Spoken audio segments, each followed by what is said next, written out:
Então, o tema de hoje, pessoal, seria elaboração e revisão de artigos científicos. Vou trazer um pouco do conceito que é o artigo científico, como começou essa história, até a publicação, tá? Então, para trazer um pouco de contexto histórico, que eu acho bem interessante, a comunicação científica, então, ela é bem antiga, claro, né? E é bem importante a gente saber essa história, porque, né, por exemplo, ali no século XV, com o avanço da imprensa de Gutenberg, muita coisa mudou, né? Tanto na questão da ciência e entre outras coisas, da literatura, né? E a imprensa de Gutenberg permitiu essa troca de cartas como uma forma usual de comunicação, e surgiu o primeiro livro científico impresso. E então, é claro que isso só foi evoluindo, e ali no século XVI, houve o surgimento das primeiras academias de cientistas.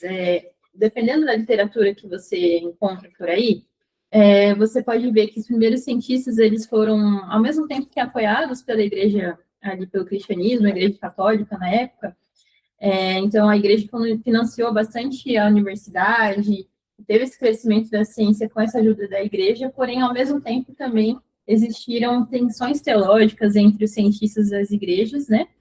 E então muitos cientistas acabavam se reunindo escondidos até mesmo da igreja por conta dessas tensões. Então, houve esse conflito, porém muitos cientistas também viam a ciência como uma forma de entender a criação divina. Eu trouxe um exemplo ali desse livro, que se alguém tiver interesse em aprofundar esse tema de ciência e religião, ele foi escrito pelo Alistair McGrath, que é um professor lá de Oxford, Inglaterra. Ele é doutor em biofísica molecular e também professor de teologia, teólogo ali de Oxford. E ele traz esse diálogo entre a ciência e a religião e toda essa história, então, da igreja, do cristianismo com a ciência, o que ajudou e, ao mesmo tempo, também existiram essas tensões. E no século, então, 17, houve o lançamento dos primeiros periódicos científicos. A gente encontra ali na França esse Journal de Savant, que é um jornal, então, de acadêmicos. Savant significa acadêmicos em francês. E esse Philosophical Transactions da Inglaterra, ali em 1665. Então, esses foram os primeiros periódicos científicos datados ali da história. E no século XVIII, a gente pode encontrar também as primeiras conferências científicas públicas não universitárias, em formato de cursos curtos ou aulas magnas. E avançando para o século XIX, houveram, então, novas técnicas de impressão, superação do analfabetismo, entre aspas, porque ainda temos analfabetismo, mas avançou muito isso, e a criação de associações para o progresso da ciência e surgimento de periódicos também nacionais. E é claro que chegando no século XX, o avanço com a era da informação, principalmente com o advento dessa internet, que é onde estamos hoje em dia, isso avançou de uma forma totalmente exponencial. Então, o que seria o periódico científico, né? Quando a gente fala periódico, periódico, então, é uma coleção organizada desses artigos científicos publicados com regularidade. Ele surgiu por quê? Pela impossibilidade desses cientistas comunicarem descobertas por cartas, né, que teriam um alcance mais limitado, ou livros, que seriam mais lentos para serem publicados. Então, isso permitiu que a divulgação científica seja feita de uma forma mais eficaz, né, disseminando resultados dessas pesquisas para a comunidade, dando visibilidade ao trabalho dos cientistas, então garante esse reconhecimento ao pesquisador e à instituição também no qual ele está vinculada. Há uma proteção de descobertas, então registra a prioridade das descobertas científicas. A gente até brinca, né, que enquanto a gente está fazendo uma pesquisa aqui no Brasil, alguém lá na China, o Zhang Yang, já publicou algo a respeito, né? Então, com o artigo científico publicado, então há uma proteção ali dessa descoberta científica que provavelmente o chinês publicou primeiro que a gente. E há uma aprovação dos pares, né? Porque promove essa validação pela comunidade científica. Quando a gente fala manuscrito e artigo, a gente tende a pensar que seria a mesma coisa. Claro que, no final das contas, mas é uma diferenciação ali da definição. Antes da gente publicar ali na revista científica, né, a gente tem que chamar o nosso documento de manuscrito, né? Então, antes de ser submetido uma revista, ele é um manuscrito, que é a versão original do documento. A gente tem aqui o manuscrito ali da doutora Letícia como exemplo ali na mesa, né? E, se ele for publicado, esse manuscrito vai virar um artigo, que é após o aceite da revista para o processo editorial. Então, existem vários tipos de artigos, eu trouxe alguns exemplos, né? A gente chama de pesquisa original, artigo original, que são pesquisas inéditas, com hipótese, metodologia, reproduzível, discussão de resultados, estudos de casos, que na área de medicina é bem visto, né? Pesquisa baseada em casos individuais ou múltiplos, com análise, discussão de rigor científico também, o original mais curto, um artigo de revisão sobre algum tema específico, uma revisão bibliográfica, enfim, revisão sistemática e vários tipos de artigos. Então, definindo o que é um artigo científico. Segundo a ABNT, ele é parte de uma publicação com uma autoria declarada, então é bem importante que tenha uma autoria principal, e apresenta ideias, métodos, técnicos, processos e resultados a diversas áreas do conhecimento. Lembrando que o artigo científico vai ser classificado como um texto não literário, porque ele é um texto informativo, claro e objetivo, diferentemente dos textos literários, que é mais subjetivo e vai expressar mais a opinião do autor e aberto à interpretação, como, por exemplo, poesia e ficção, né? No nosso caso, a gente usa muita pesquisa quantitativa, então, realmente, ele tem que ser bem informativo, claro e objetivo. Então, a gente vai navegar um pouco em cada item da estrutura do artigo original. Aqui é um resumo dessa estrutura, né? Primeiramente, o título resumo, que vai identificar, então, a síntese desse estudo, uma introdução, que vai trazer o contexto, problemas, objetivos desse estudo, os materiais e métodos usados, que é o procedimento e o desenho experimental, os resultados desse artigo, dessa pesquisa, e a discussão desses resultados. Bom, as 3 principais características da escrita científica. A gente conversou na aula passada, e é bem importante a gente trazer clareza e coesão para esse texto científico, né? Então, a gente continua trazendo isso no artigo, né? Não só no projeto, ou na dissertação, na tese acadêmica. Então, é muito importante a gente sempre revisar a gramática, tanto no português ou no inglês, se for no caso, geralmente em inglês, as frases curtas e objetivas, então, para ter mais clareza e coesão, frases maiores que 4 linhas geralmente podem ser divididas em 2 sentenças, e não raro haver erros de pontuação. Às vezes, ali na pressa, acaba passando uma vírgula no lugar errado, ou esquecer uma vírgula, o que pode mudar o sentido daquela frase.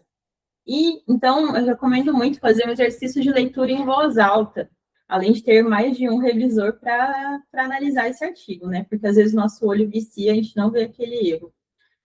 Bom, e referenciadas, né? Claro que o texto sempre tem que trazer uma referência ali, principalmente na discussão.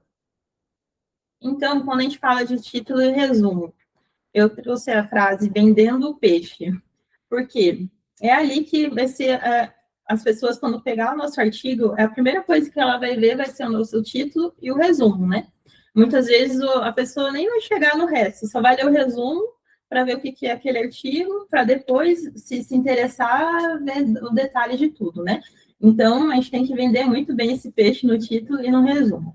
O título, então, é o primeiro anúncio dessa história, ele tem que estar, logicamente, ligado ao objetivo.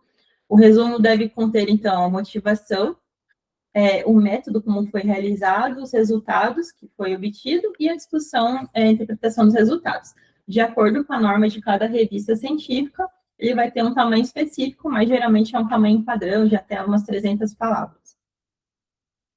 Bom, então depois desse abstract, do resumo, a gente vai para a introdução. Lembrando, então, desse funil.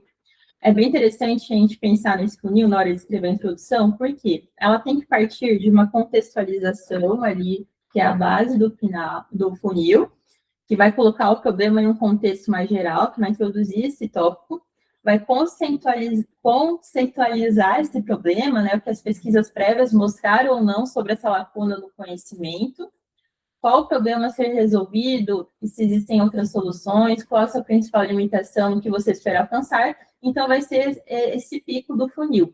A gente vai ser mais específico e vai definir os principais pontos da nossa pesquisa nesse último parágrafo dessa introdução. Então, é uma introdução mais focada aqui no final, e o objetivo do trabalho é tal coisa. Então, o método, a gente vai descrever o como, né, para garantir o princípio dessa reprodutibilidade da pesquisa. Então, outros pesquisadores, eles devem conseguir reproduzir os passos e chegar aos mesmos resultados, se for o caso. Então, é muito importante a gente colocar no método desenho do estudo, como foi feito. Então, o local, onde, o tempo, né, quando foi feito, os participantes, quais são os critérios de inclusão, de exclusão desse estudo, aprovação do comitê de ética, se foi usado ou não o termo de consentimento livre esclarecido, se for uma pesquisa retrospectiva, por exemplo, a gente geralmente não usa. Instrumentos usados, né, no nosso caso ali do SPC, quais são as escalas que a gente usa, análise estatística também bem desenhada, cálculo amostral, enfim. Nos resultados, então, é bem importante a descrição de tudo, sem interpretações, né? Às vezes a gente acaba esquecendo e coloca uma frase, duas palavrinhas que interpretou alguma coisa e já errou no resultado.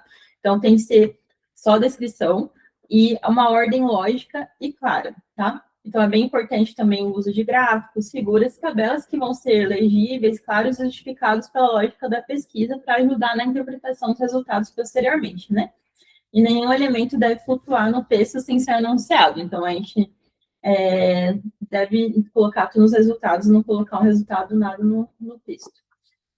Os principais erros dos resultados, então, erros nas normas técnicas de como reportar, essa ausência do tamanho de efeito também, desordenação da apresentação, a inserção de análises não descritas dos procedimentos, a omissão também de resultados que a gente não queria, repetição dos resultados em tabelas e texto e a discussão dos resultados, como eu já falei. Então, somente descrever. Então, chegamos à discussão.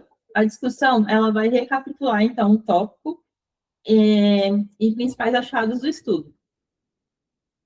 Então, a gente vai partir do funil, ao contrário da introdução. Né? Então, primeiro a gente vai falar dos nossos achados, para depois ir para a literatura e interpretar esses resultados juntamente com as referências de outros estudos. E, geralmente, para o final da discussão, às vezes até uma sessão separada, dependendo da revista, a gente coloca as limitações do estudo, que sempre existirão. Então, as conclusões. A gente vai, então, fazer um resumo da importância dessas descobertas. Ela vai apontar possíveis desdobramentos e sugestões para novos estudos também, tá bom? Até brinquei ali, eu fazendo a conclusão. O propósito desse trabalho foi me passar raiva, né? Às vezes a gente fica, mas no final vai dar certo. E quais são as qualidades de um bom artigo?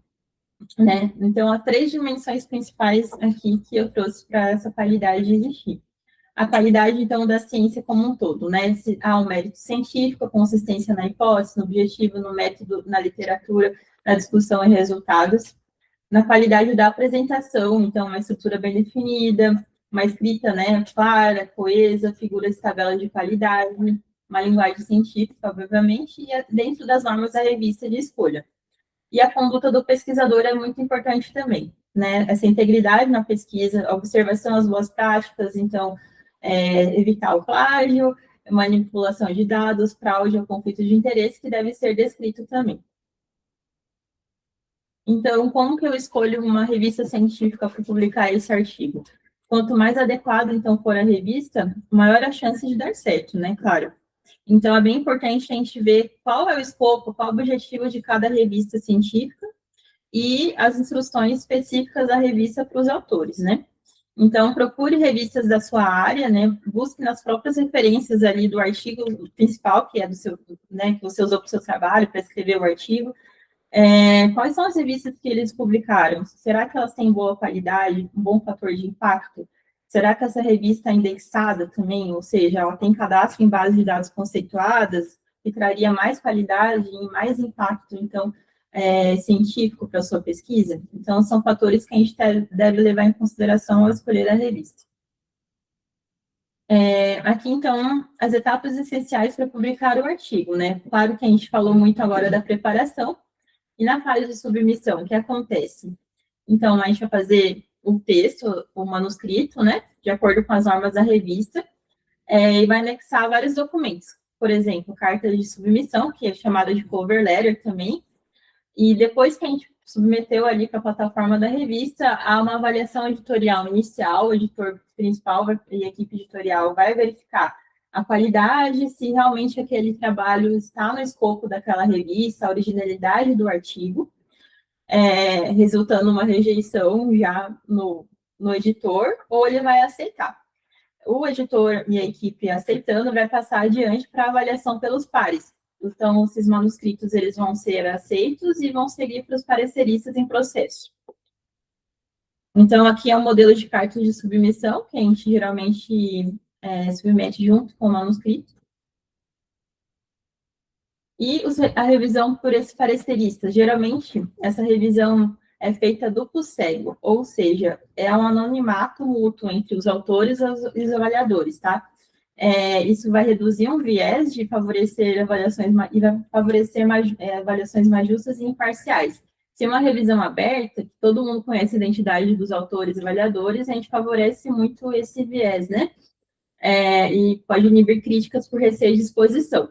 Há também a revisão simples cego, que os autores são conhecidos, os avaliadores, mas os avaliadores permanecem anônimos. E a revisão também de triplo cego, que apenas o editor-chefe conhece a identidade de todo mundo. Bom, quais são as decisões possíveis depois que passa pelos revisores? Eles podem aceitar esse manuscrito sem revisão nenhuma, o artigo está excelente, eles acham que não precisa de revisão, vai ser aceito dessa forma. Eles podem aceitar após revisões menores, então são boas contribuições, um novo processo de avaliação desnecessário, só que a gente tem que mudar uma coisa ou outra, que eu já vou falar, e as revisões maiores, que são maiores correções desse artigo. Ou eles podem rejeitar. Quais são as razões? O manuscrito pode estar fora do escopo da revista, realmente fraco para a contribuição para a área, não está pronto para publicação, erros graves metodológicos ou da análise, e eles podem rejeitar, porém com incentivo, sugerindo um reenvio em outro formato, enfim. E após esse aceite, então, se for aceito, pode ser solicitada a revisão gramatical e de tradução, e eles seguem para uma diagramação e publicação da revista.